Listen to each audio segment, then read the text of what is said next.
Alright, this is the second section of thermochemistry, and what we're going to look at now is just some general thermodynamic ideas, and also the difference between heat energy and work energy.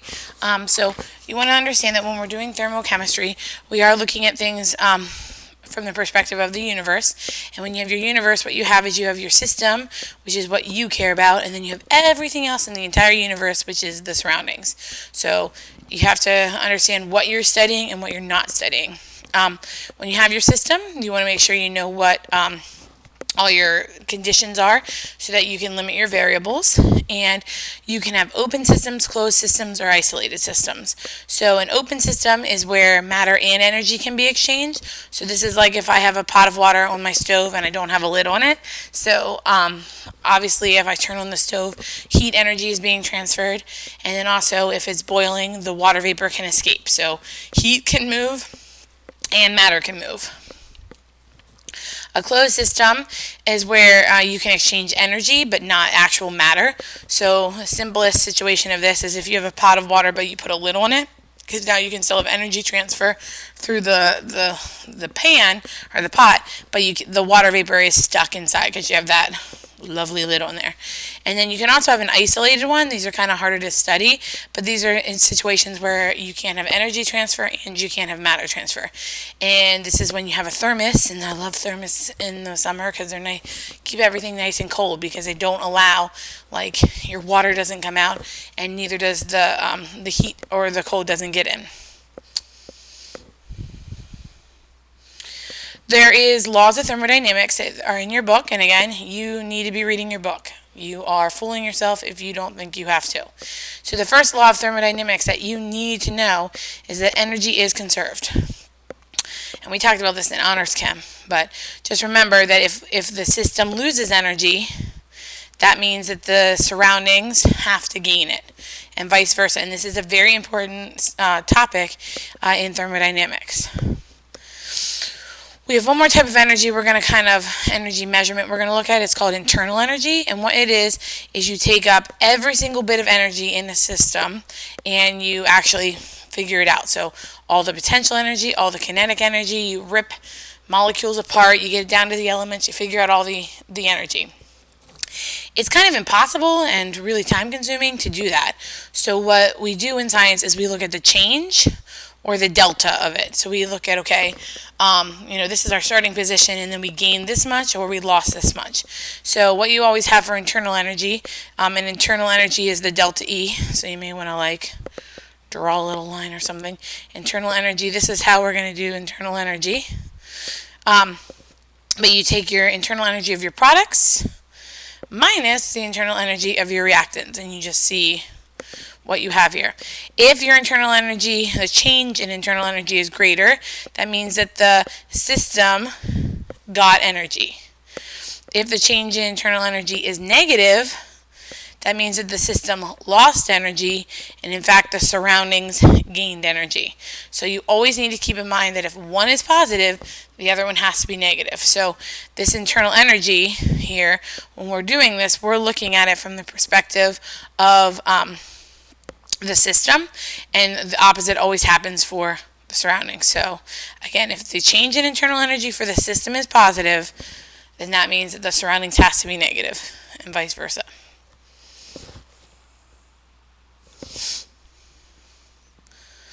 Again, a lot of times we're studying a system, and again, you have to keep in mind that sometimes we can only look at the system by seeing what happens to the surroundings. So you have to be okay with the fact that they're equal but opposite. And internal energy is made up of two things. First, it's made up of heat, which you're pretty familiar with, and then we also have work. So we all know that heat is basically energy that naturally transfers from a hot object to a cold object. So we don't have to make it happen, it just does it naturally. And if you're looking for heat, you're looking at Q here. It's different than temperature, and temperature is more about an intensity of energy as opposed to just direct flow of energy. Work, we said before, in physics is force times distance. Well, it's kind of hard to do work when you're chemicals, you're not really lifting things around. So the only way that chemicals can do work is if they expand or compress. So if you expand, like you create a gas, then that means work is being done by the system, and that's a negative sign because basically it's losing energy because it's expelling it. It's sort of like if you have lots of energy and you go run 10 miles. Well, you did a lot of work and now you kind of lost it. If there's compression, so like less gas is produced, then the work is being done on the system, and you get a positive sign. And these are two things where you need to know this and apply it in situations. Like they're not always going to tell you this. And then the next slide is just a really good graphic kind of showing you work and heat kind of put together on the system. So our circle is our system, obviously. On the left side we have our heat. If we lose heat, so heat leaves the system, that means we are exothermic because it's exiting the system, and that means it will be a negative sign. If heat enters the system, we call it endothermic because we are entering the system, and the sign will be positive. On the right side here we have work. If we have expansion, that means that the system is doing work, and that means its work sign will be negative. And if we have compression, that means work is being done on the system, and that means our work sign will be positive. So it's like a bank with deposits and withdrawals. You need to be able to decipher what does each mean. So what does it mean to expand? What does it mean to be exothermic? And these are things that you cannot spend a lot of time thinking about. You need to know them. They need to be things that you know, just like 2 times 2. So just to practice with work here, this next thing we have 5 different reactions, and we are going to look if you think that the sign for work would be positive or negative. So what you need to look for is, remember, gases. So you have to look for number 1, we look at on the left side, and there are no gases. And on the right side, there is a gas. So what that means is that we had gas made, and that means expansion. And if you remember, that means expansion means that work will be negative. Again, we can't say it's going to be negative 58 or negative 79, but we know that the work on this system would be negative.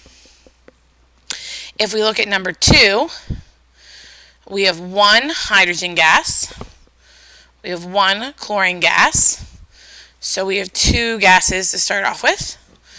And then on the right side we have 2 HCl's, so which is a gas, and it tells us that. So we also have 2 gases. So theoretically, we're not able to just predict, but we would say most likely 0 or close to 0. They might be slightly different just because of, actually no, it would be 0. It would just be 0. Let's fix that. Sorry about that. Just erase that if you wrote that. On our third one down here, we have, keeps losing stuff. On the left side, we have 0 gases. On the right side, we have all gases. We have 7 gases. Again, that means there's expansion taking place because we have more gases on the right, which means work will be negative. And this is how you tell if work is positive or negative. It's just the way it is. Number 4, we have 2 SO2 gases, 1 O2 gas. So we have 3 gases on the left. We only have 2 gases on the right because of the 2 SO3s. That means compression because we have less gas. So that means that work is positive. And our very last one here, we have no gas on the left. We have gas on the right. That means expansion occurs. Work is negative.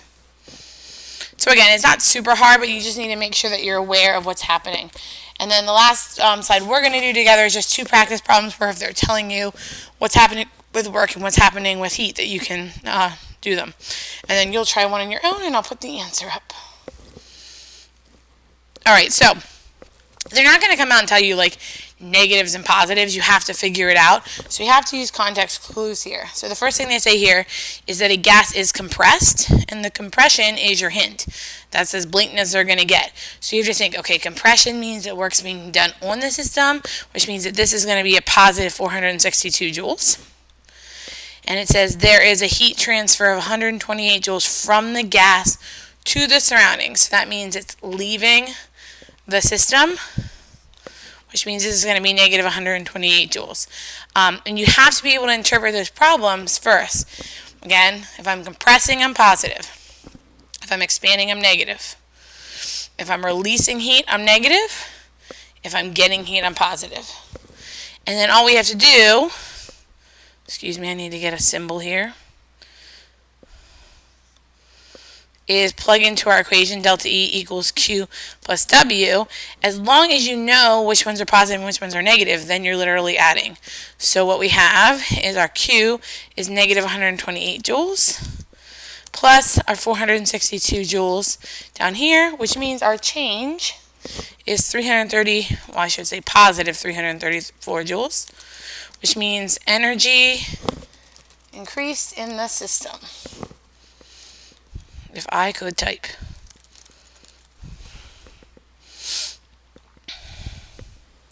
If we look at letter B here, it says a gas expands slowly while heating. So if it expands, that means it's doing work. So this is going to be negative 200 joules. And it says it gains 350 joules of heat. So positive 350 joules.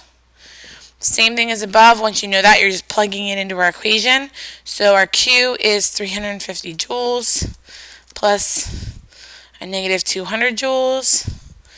And hopefully you get a positive 150 joules. And again, energy increased in the system.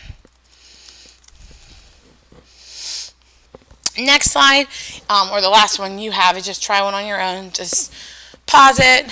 When you move on, the answer will be there. Just make sure that you understand it and that you're okay with it.